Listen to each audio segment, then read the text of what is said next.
Hello, this is Willy Booger. Thanks for joining me today. A lot of fun. This is stuff I kind of do for myself, but I thought it'd be fun to share with everybody here. Tone seeking, what's really good, what's not. Sometimes our ears fool us. Sometimes we think it sounds good one day, the next day we don't. Any musician knows what I'm talking about. So what's real, what's not. So I kind of try to record myself, and I take notes from the live room to the recording. And then different days, different month, I play through the same gear and see, do I have the same opinions and stuff like that. So today I was just going to do three products. It's the Katana Gen 3. It's the Artist. So it's got the Waza Craft speaker in it, the Waza speaker. Really great. Sounds great. What can I say? To my ears, they actually all sound great. So, the Headrush, I got the core, and you may change your sounds as time goes, but this is what I got today.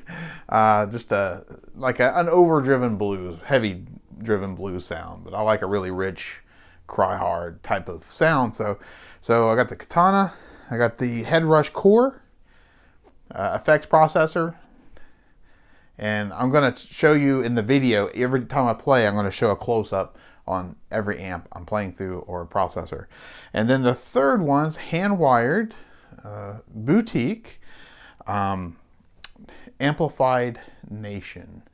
That's the brand, and Ampliphonics and Gain is the model of the amp. So super high-end stuff. It's top shelf.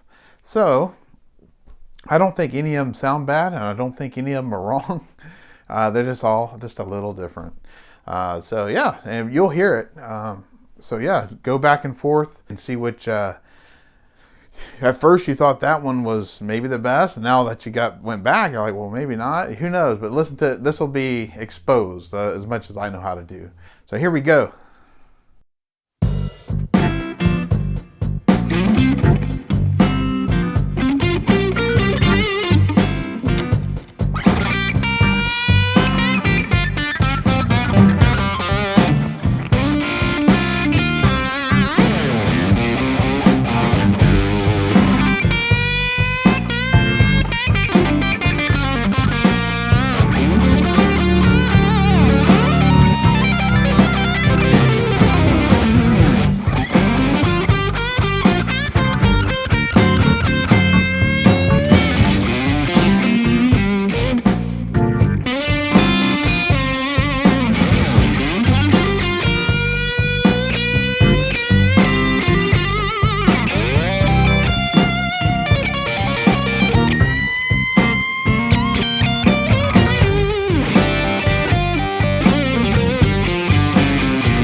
awesome. I hope you had fun sorting out the tones there. And there's a lot of products out there, and keep in mind, digital is ones and zeros. It's computer language. I know there's a lot of brands out there. There's some top-notch ones that are competing head-to-head, and which one sounds better, going from converters to analog to digital converters, back to digital to analog converters. Both matter, but not as much probably as the circuitry within it. And then it gets all computer language, ones and zero language. And no matter how you mash it up, it's basically software processing. And then there you have it. And then of course all analog for the tubes. And I did use my pedal board because I do like, and it's analog pedals on that, just so you know. The only thing that's not analog is the digital, like the reverb. The reverb in the amp I had on. The reverb in the pedal is digital, and the delay is digital. I like digital delays and digital reverbs, but I also I'm very picky on, I like real reverbs, but I like them to sound a certain way. I love the sound of the Ampliphonics and Gain reverb. It's very smooth. It's not overpowering. It doesn't take over the show. It's there, and it's nice. I'll keep on jamming, and I hope you do too.